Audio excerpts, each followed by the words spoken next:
as rencontré Jésus, une lumière s'est allumée, mais la vie n'a pas suivi le chemin qu'elle imaginait. Il a fallu tomber, se perdre pour enfin se relever. Voici l'histoire d'une grâce qui n'abandonne jamais. Bienvenue. Christ, il va te transformer. Viens que le Fils, il va te transformer. Frérot, jusqu'à quand tu vas te conformer? Si le monde t'a déformé, il va te transformer. Hey. Bonsoir Hortense, on est ravis de te recevoir dans les studios de Pécheurs Sauvés par grâce. Alors, qui es-tu? Qui est Hortense? Hortense, c'est à l'état civil. Je suis Kouadio Amouin Ami Hortense, épouse Nomel. Alors, je suis administrateur de biens en immobilier. Bienvenue encore. Merci, Prisca. Aujourd'hui, tu viens partager avec nous un bout de ton parcours.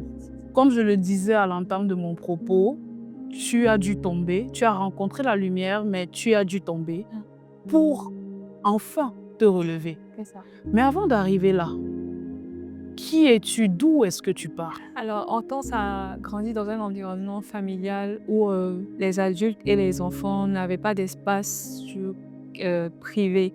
Donc, c'était un mélange. Et à la suite de ça, en fait, j'ai eu contact avec la pornographie. Donc, le fait d'avoir contact avec la pornographie m'a envoyé dans plusieurs vices, notamment le fait d'aimer séduire, le fait de vouloir à tout prix faire des choses pour marquer, mais dans le mauvais sens, dans le sens du sexe en fait. Ok. Donc, ce genre de film pornographique, ce que ça crée en fait, c'est que ce sont des esprits qui sont communiqués. Et ces démons-là, en fait, te poussent à aimer tout ce qui est séduction, te poussent à aimer le sexe, mais vraiment à fond. Et déjà très jeune, j'étais déjà dans ce genre de choses-là. Et tu me disais là en off que tu étais aussi une enfant qui était beaucoup en manque d'affection. Oui, c'est ça. Donc, vu que les parents se sont séparés, donc ce vide-là a créé en moi un manque d'affection au niveau des parents. Donc, ce que je faisais en fait, c'est que, Prisca, j'essayais de voler, si tu veux, la place de mes amis dans le cœur de leurs parents. En faisant quoi? En faisant quoi, par exemple? C'est-à-dire en étant brillante à l'école, en faisant des travaux, par exemple, chez eux à la maison, que je ne faisais pas chez moi à la maison, pour que ces parents-là, quand je voyais, par exemple, deux parents ensemble, c'est-à-dire maman et papa, puissent m'accepter, en fait, comme leur enfant, pour que je puisse me sentir un tant soit peu aimée ou bien assouvir ce manque d'affection que j'avais au niveau des parents. D'accord, donc tu es dans un cadre familial, comme tu viens de nous le décrire, qui n'avait pas de limite entre les espaces adultes et enfants, et tu es exposé très rapidement à la pornographie, qui t'amène à développer des attitudes de séduction, comme tu nous dis. Mais une chose entraînant l'autre, la séduction t'amène sur un chemin quand même assez tortueux. Tu veux nous en parler? Oui. Donc, la séduction m'emmène déjà sur un chemin très tortueux, comme tu as pu le dire. C'est-à-dire, j'ai commencé maintenant à sortir avec des personnes qui étaient beaucoup plus âgées. Et c'était moyennant de l'argent. Parce que, vu que j'avais pas d'affection, ce sur quoi je me rabattais, c'était faire quelque chose moyennant quelque chose que j'aimais. Donc, j'avais commencé à aimer l'argent d'une manière étrange. C'était pas normal en fait. Et j'avais commencé comme ça à sortir avec des personnes beaucoup plus âgées qui avaient, je dirais, peut-être l'âge ou plus que mon père et tout. Déjà à l'âge de 13 ans, 14 ans, 15 ans, je sortais avec des personnes qui étaient dans la cinquantaine et tout. Et c'était vraiment pénible. C'était vraiment pénible dans le sens où, arrivé à un moment, tu sais que c'est pas ce que tu veux, mais c'est comme si tu es attaché, tu es emprisonné là en fait. Et moi, c'était quelque chose qui me peinait, mais j'étais dedans à fond quand même. Et plusieurs personnes ne savaient pas que je vivais ces choses-là parce que j'avais aussi l'art de masquer, de cacher en fait ce que je vivais. Déjà, on ne pouvait pas savoir parce que j'étais brillante à l'école. Et j'étais très jeune. Hmm. Donc, on ne pouvait pas savoir que moi, Hortense, je pouvais faire ce genre de choses. Ouais. J'avais une apparence de petite fille aux anges et tout, mais derrière ce que je vivais, c'était vraiment compliqué. Il y a cette anecdote que tu m'as racontée qui m'a quand même bouleversée. D'accord. L'anecdote de la petite Hortense, je crois 13 ans, qui se retrouve dans un placard parce qu'elle est prise en flagrant délit. Tu veux nous la raconter? Bien sûr. Donc, comment l'histoire se passe, c'est que déjà très petite là, il y avait un monsieur qui m'avait vu quelque part, je ne vais pas donner le nom. Bien sûr. Donc, il dit à l'une des grandes sœurs, « Ah, j'aime bien la petite, est-ce que tu peux nous mettre en contact ?» Et la petite à question, elle a quel âge? Elle a 13 ans. Waouh! Wow. Donc, à 13 ans déjà, je rentre en contact avec ce monsieur et tout. Mais ce monsieur est le copain d'une personne que je connais et qui est beaucoup plus âgée. Donc, elle me voyait en mode c'est la bonne petite au quartier et tout ça. Mais elle ne savait pas que je sortais en fait avec son gars. Et c'est comme ça que je suis avec ce monsieur-là. Au départ, vu que je n'avais pas encore eu de relation sexuelle à proprement dit, c'était juste des attouchements. Et quand le monsieur a vu que j'étais passée à un autre niveau, donc il décide aussi de passer à un autre niveau, un autre virage avec moi. Donc ça commence maintenant à devenir plus intense. Donc on est en mode rapport sexuel et tout. Et un jour, je vais chez lui à la maison. Et ce jour-là, bizarrement, on avait tendance à faire nos choses et tout. Mais parfois, on ne fermait pas le portail. Mais ce jour-là, je dirais que c'est la grâce du Seigneur. Et on avait fermé le portail. Et la dame en question arrive. Elle tape, boum, boum, boum, boum, je dis comme ça. Et il demande c'est qui. Et elle dit, C'est moi.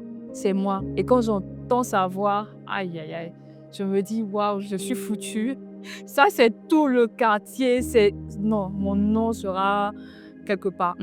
Et là, il n'y a aucune solution parce que c'est un studio. Effectivement. Et un studio, dès que tu rentres, tu vois tout cas. Donc, l'idée qui vient directement dans la tête du monsieur, il me dit rentre dans le placard. Pour moi, à l'époque, c'était dans les films quand on voyait ça. Exactement. Mais j'ai vécu la scène en fait en live. Et j'étais, je dirais comme ça, j'arrivais pas à respirer, j'avais l'impression d'avoir de la diarrhée, d'avoir froid, chaud tout d'un coup et tout ça. Et je suis rentrée dans le placard. Donc je rentre dans le placard et il me dit, il est en train de parler avec la dame, essayer de la convaincre pour l'emmener quelque part et tout ça. Il met rien. Et j'étais arrêtée dans le placard, il y avait 2 bâtons. Le premier bâton était fermé, donc le deuxième bâton, j'étais arrêtée juste devant le deuxième bâton. Donc elle vient et avant qu'elle n'ouvre le bâton, je ressens dans mon cœur comme une voix qui me dit « pousse ». Donc dès que je pousse, la seconde qui suit, le placard s'ouvre, elle prend quelque chose, elle referme. Wow. Et je dis, Seigneur, dans le placard, si tu arrives à me faire sortir d'ici, plus jamais je ne remets mes pieds, quoi. Tu as quand même pensé que tu pouvais prier? Bien sûr. C'était le seul recours que j'avais. Et j'ai dit, Seigneur, si tu arrives à me faire sortir de là, je ne reviens. Waouh! C'est époustouflant parce que c'est à 13 ans que tu le vis. Oui. Waouh! Ensuite, tu me l'as dit en off là, oui. Tu m'as parlé de la situation de précarité dans laquelle vivait ta famille. C'est ça. Cette situation a fait naître en toi un désir. Oui. Et le désir de me marier avec quelqu'un de vraiment riche. De très riche parce que pour moi, je me disais qu'on ne pouvait pas continuer en fait dans cette précarité et tout. Surtout que je voyais comment est-ce que ça se passait à la maison. J'étais vraiment écœurée, j'étais abattue et tout ça. Donc, je rencontre quelqu'un qui a vécu une scène particulière et dont une personne me parle. Donc, la scène, c'est quoi? C'est qu'elle rencontre un monsieur en moins de 3 mois qui décide de la marier, mais qui est très riche. Mais l'effet derrière, c'est qu'il y a l'influence du maraboutage. D'accord. Donc, je réfléchis et je me dis, bon, pourquoi pas ne pas essayer? vu que bon, je faisais plusieurs choses en cachette, ça sera ni vu ni connu. Effectivement. Donc, je décide alors de partir voir ce marabout en question qui l'avait aidé, Ok. la dame en question. Donc, j'arrive et je parle avec lui, il me demande mon nom, il commence à faire ses incantations et il me donne des potions, c'est-à-dire pour se laver, pour faire plein de choses et tout ça. Donc, je commence à utiliser ces potions-là et je me retrouve dans un cadre où il me demande en fait de ne pas avoir de rapport sexuel avec le petit ami que j'ai dans le temps. Ok. Je lui dis ok, d'accord. C'est comme ça que un jour, il me dit que pour que la potion puisse réellement marcher et que je rencontre quelqu'un de très riche, il fallait que je trouve une personne que je ne connaissais pas, que je couche avec la personne, je récupère son sperme en arrière-plan sans que la personne ne sache et que je lui envoie pour qu'il puisse faire le médicament. D'accord. Donc, je décide de lui dire franchement, je peux pas. Parce que j'étais très peureuse aussi dans le cœur. Ok. Donc, je lui dis je peux pas. Est-ce qu'il n'y a pas d'autre alternative pour pouvoir gérer cette affaire? Il me dit ok. Il se propose lui-même. Ouais, Carrément. carrément.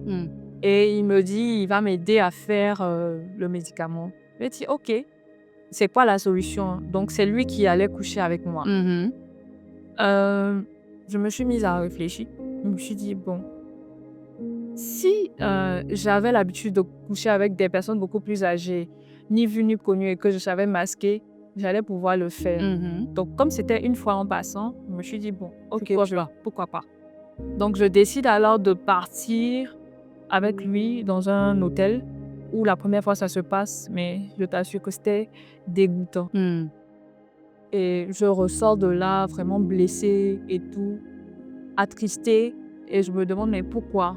Mais bon, quand je finis, je reviens pour une autre séance avec lui. Il me dit que c'était pas une seule fois, mais 7 fois. Waouh. Ah, là, je me dis, 7 fois, ça sera compliqué.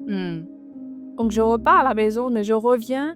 Il me dit, bon, je réfléchis, mais c'est comme si je me sens étouffée spirituellement, comme s'il y a quelque chose qui m'oppresse. Donc, je reviens, je repars avec lui une deuxième fois. Et je reviens encore, je repars avec lui une troisième fois. Mais la troisième fois, c'était la catastrophe. Donc, je me suis dit, même si je veux faire sortir mes parents de cette précarité-là, c'est pas le moyen. Ça doit pas être ce moyen-là. Et tout. Donc, je décide de tout arrêter. D'arrêter avec les potions, de lui rendre visite et tout. J'ai vraiment tout arrêté. D'arrêter. Et c'est vrai que je connaissais, j'entendais parler de Jésus. Ok. Mais j'allais aussi à l'église. Je pouvais faire ce genre de choses. Je partais aussi à l'église. Mais je me disais que c'est pas ça. C'était pas la voie que le Seigneur avait prévue pour moi. Waouh. Waouh. Je manque de mots. C'est-à-dire, on peut bien voir à travers la première partie de ton histoire à quel point le manque, la pauvreté peut faire naître des désirs. C'est ça.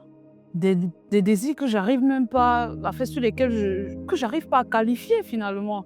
Pour la jeune enfant que tu étais. C'est ça. Tu te retrouves à fréquenter les féticheurs, tu te retrouves à aller avec des personnes plus âgées que toi, dans la quête d'argent, mais surtout dans la quête de remplir ce réservoir émotionnel qui te manquait. Waouh. Donc, tu vis dans ça pendant plusieurs années, je crois que tu m'as dit 10 ans, jusqu'à ce fameux jour où l'un de tes copains, curieusement, t'invite à l'église.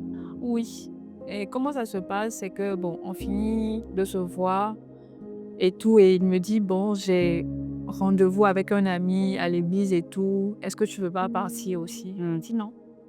Et il faut dire que dans cette période aussi, il y avait une haine que j'avais commencé à ressentir en fait pour le Seigneur. Ah, pourquoi? Raconte-moi. Alors que je me disais que si le Seigneur est là, s'il existe réellement, pourquoi tant de souffrance en fait au niveau de ma famille et pourquoi il y a certaines choses en fait que je vis en fait que je ne comprends pas et tout. Donc ça faisait très très très très mal. Et c'est vrai que j'avais décidé de couper avec le marabout et tout parce que ça a été une blessure aussi. Et je me suis dit bon, le Seigneur, cette affaire de Jésus, mon chien et tout là, c'est pas pour moi. Ok. Voilà, c'est vraiment pas pour moi. Donc quand il me dit ça, je lui dis non, carrément. Donc il me dit bon, viens m'accompagner quand même, genre, et puis tu vas me laisser quelque part. Donc, je vais l'accompagner et à moins de 100 mètres de l'église, je le laisse là et tout. Mais il y avait quelque chose d'impressionnant dans dans ce tap que j'avais posé, le fait de l'accompagner. C'est que quand j'arrive devant l'église en question, je me sens comme attirée. Il y a comme une attraction. C'était pas physique, c'était vraiment spirituel. Aujourd'hui, je comprends, je peux mettre des mots dessus. Ok. Donc, il y avait une attraction en fait. Et je sentais une voix qui me disait « Reviens » ou bien « Rentre, je veux te parler » en fait. Et donc, quand j'entends ça, je me dis « Bon, peut-être que c'est pas moi. » Mais je vais à la maison. C'est comme s'il y a une insistance de cette voix. Je veux te parler, je veux que tu rentres dans ce lieu et tout.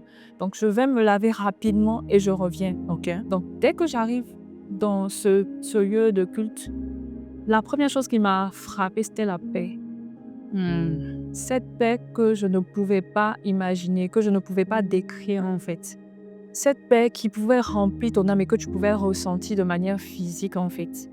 C'était pas palpable en fait. C'était pas... Je vivais ça et je me disais waouh. Parce que j'avais tendance en fait à paniquer pour tout et pour rien. Je n'avais pas la paix. Je pouvais dormir, je pouvais me réveiller, mais je n'étais pas en paix. Ok. J'étais pas en paix par rapport à tout ce que j'avais vécu, par rapport à tout ce que j'avais fait et tout. Je me sentais pas en paix. Et la première chose quand je rentre dans ce lieu-là, que le Seigneur me donne de ressentir, c'est vraiment sa paix. Ok. Et j'ai été comme captivée par cette paix-là. Et le message qui passait, en fait, c'était vraiment un message qui était relié à ma personne. D'accord. Les gens pouvaient peut-être nous donner des témoignages de choses matérielles qu'ils avaient vécues. Mais moi, c'était plutôt spirituellement parlant. C'était le titre, le thème, c'était « Détache ton anon ». Ok. Donc, l'anon que... Voilà. Donc, détache ton anon. Donc, quand on me dit « détache ton anon », c'est comme si le Seigneur venait me détacher de tout ce que j'avais vécu, de tout ce que j'avais imaginé et tout. Et que le Seigneur venait me prendre tel que j'étais, pour monter, c'est-à-dire que pour me restaurer, pour me visiter en fait. Donc ça a été vraiment un message qui m'a fait tellement de bien que j'avais décidé de réellement abandonner tout. Wow. Avant, je n'avais pas la capacité, j'allais à l'église, dans certaines églises, mais je n'avais jamais ressenti cette paix et ce désir de me sanctifier. Ok. Donc quand je rentre dans ce lieu-là, c'est vraiment un lieu où je ressens le désir urgent de me sanctifier. Ok. Donc, je commence à me sanctifier. Et c'est là que cette belle rencontre avec le Seigneur commence. Belle rencontre, tu fais bien de le dire parce que tout de suite après, il y a de belles expériences quand même que tu vis avec le Saint-Esprit. Oui, c'est ça. Donc, avec le Saint-Esprit, déjà dans la prière, dans la méditation, je pouvais passer des heures en train de méditer, de vivre quelque chose que je n'avais jamais vécu. Et là, ça avait commencé à créer une séparation d'avec mes amis avec qui je faisais du n'importe quoi.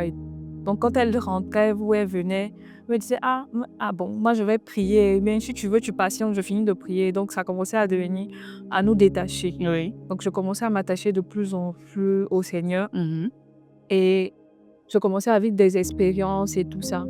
Jusqu'à ce que je rencontre le collectif des frères en Christ. Oui. Dans le temps, avec qui bien avant même de m'attacher réellement au Seigneur, je lui ai posé une question. Ah, d'accord. Je lui ai dit, est-ce que si j'arrête tout ce que je faisais, est-ce que si je me détache de tout ce dont j'étais attachée et tout, est-ce que tu pourras me donner quelque chose de meilleur? Est-ce que tu pourras me donner quelque chose de mieux que ce que moi je vivais auparavant? Et il m'a dit oui. Je l'ai ressenti. J'ai ressenti cette voix-là, me dit oui à l'intérieur. Et il m'a dit oui, lâche prise. Et quand j'ai décidé de lâcher prise, c'est là que j'ai commencé à vivre ces expériences. En lisant la Bible, je pouvais me sentir aimée, je pouvais me sentir restaurée, je pouvais ne plus avoir le poids de certaines choses, de certains péchés en fait, sur ma conscience. Ok. Donc c'était vraiment magnifique. Mais la précarité demeure. Oui. Comment tu l'as gérée après cette belle rencontre? D'accord, donc je commence par faire des choses de mémé. Ok. C'est-à-dire, j'ai commencé à faire des colliers, des bracelets, des porte-clés et tout. Donc, dans le temps, j'étais dans une école et j'ai vu que c'était pas facile pour moi de même me déplacer pour aller à l'école et tout. J'ai commencé à vendre des porte-clés. Ah, génial. Ouais. Tu parles de la vie de facilité à une vie où, comme l'apôtre Paul, tu commences à faire quelque chose de tes mains. Ça. Alors, tu vis cette belle rencontre, tu vis cette belle expérience avec le Saint-Esprit que tu viens de rencontrer. Sauf que, C'est ça. tu veux nous parler de ce sauf que? Oui. Donc, sauf que il y avait en moi toujours le désir profond de me marier. Et c'était vraiment comme une idole dans mon cœur. Ça, je ne savais pas. Donc, à l'école, je commence par de petites activités pour pouvoir subvenir aux besoins déjà primaires, comme la nourriture et tout ça. Donc, l'atmosphère de l'école était assez étrange quand même. Je pouvais sentir que c'était vraiment bizarre. Donc, il y avait un professeur qui était vraiment étrange pour moi. Mais ce jour-là, j'avais très faim. Il m'avait demandé de lui ramener des porte-clés qu'il allait acheter. Ok. Donc, il achète les porte-clés. Il me dit, ah, est-ce que tu as mangé? Je dis non. Il dit, bon, viens, je te prends un plat au restaurant. Donc, je vais au restaurant avec lui, je prends un plat et je mange naturellement. Rien ne se passe sur place. Mais tout va basculer en fait le soir. Ok. Où je me sens vraiment oppressée. Je vais dormir et je commence à vivre des expériences vraiment étranges. D'où les maris de nuit. Quelqu'un qui venait coucher vraiment avec moi et tout. Et quand je me réveillais, je me disais, mais c'est pas normal. Pourquoi je suis chrétienne? Pourquoi encore ce genre de visitation? Je n'avais plus ce genre de visitation. Mais pourquoi? Et tout. Et chaque nuit, je sais pas combien de mois ça a duré, mais c'était toutes les nuits. C'était intense, c'était atroce, c'était horrible. Et je me réveillais souvent en pleurant. Je disais, mais Seigneur, qu'est-ce qui m'arrive? Pourquoi moi? Et tout ça, qu'est-ce qui se passe? Et je ne pouvais pas parler de ça, mais vraiment Christ. Mais pourquoi? On a envie de se demander. Tu nous as parlé de cet environnement de communion fraternelle qui t'a beaucoup aidé. Oui. Pourquoi tu n'as pas senti, pourquoi tu t'es pas senti en sécurité dans ce cadre-là? Je me disais que, par exemple, tout le monde était spirituel. Personne n'était jamais venu dire, en fait, qu'il avait vécu ce genre d'expérience. Ah, d'accord. Et pour moi, un chrétien ne peut pas vivre ça. Un chrétien réellement converti ne doit pas vivre ça, en fait. D'accord. Du coup, je me posais des questions et je me disais, mais j'étais réellement convertie, mais pourquoi je vis ce genre de choses encore? Et ça me terrorisait, ça me fatiguait et tout. Et c'était chaque fois, c'était chaque nuit et c'était vraiment pénible. Jusqu'à ce jour où tu ne tiens plus et où, j'ai envie de dire, ton corps lâche. Oui. Ou ta tête lâche. Je ne sais pas comment on va décrire ça. Donc, je décide en fait de tout arrêter, de tout arrêter, notamment même au niveau de l'école parce Même que ta scolarité, en fait. au niveau de l'école parce que je me sentais vraiment oppressée. Je n'arrivais pas, les oppressions, c'était comme si c'était devenu une nature, quelque chose de naturel. Et je me disais, mais pourquoi une chrétienne en fait vit encore ce genre de choses? Non, c'était pas possible en fait. Et je demandais au Seigneur, mais tant que je ne comprends pas ce qui m'arrive, parce que c'était devenu difficile même de partir à l'école. J'arrivais même en classe, je n'arrivais même pas à travailler et tout. Je me suis dit, mais pourquoi je vis ça? Seigneur, je veux comprendre les choses à la racine. Ok. Pas au feuillage, pas au tronc, non. La racine, c'est quoi le problème? Ok. Et donc, je me retire de tout ce qui peut être école, les frais et tout. Je vais chercher le Seigneur, mais en profondeur. Je prie jusqu'à ce que le Seigneur me réponde. Et le Seigneur, vraiment, il répond aux prières. Il répond réellement aux cœurs qui sont vrais, qui sont sincères et qui le cherchent, qui veulent réellement marcher avec lui. Et là, il va pointer du doigt, comment je vais dire, l'idolâtrie qui était là. Ok. Il y a une porte ouverte, Ah, d'accord. une très grande porte, pour que son esprit ne puisse pas entrer. Donc, je voulais à tout prix gérer cette partie de ma vie. Je n'avais pas laissé le Seigneur, Jésus en tant que Seigneur, de ce volet sentimental là, de ma Ok. vie, prendre le total contrôle. Lui avait donné, si tu veux, tout ce qui était apparent, tout ce qui était là, mais ce côté de ma vie sentimentale, je ne lui avais pas donné. Et comment ça se manifestait le fait que tu ne lui aies pas donné le côté sentimental de ta vie? D'accord, ça se manifestait par le fait d'être dans des relations à chaque fois. C'est-à-dire que je pouvais être dans une relation, dans un cheminement, par exemple, et le Seigneur n'était pas là-bas. Il me faisait savoir qu'il n'était pas dedans. Donc, dès que je finissais, je coupais la relation, je pouvais me remettre encore quelques temps plus tard avec une autre personne. Ah, d'accord. Donc, Et donc, tu multipliais les cheminements. voilà. Ah, d'accord. Et je n'arrivais pas en fait à être seule avec le Seigneur. D'accord. Je voulais assouvir en fait cette partie voilà. Donc, c'est un peu. Et donc, tu découvres dans la quête, en fait, tu dis que tu t'es retiré, Oui, tu as cherché le Seigneur Oui. à la racine oui, et il t'a répondu. Oui.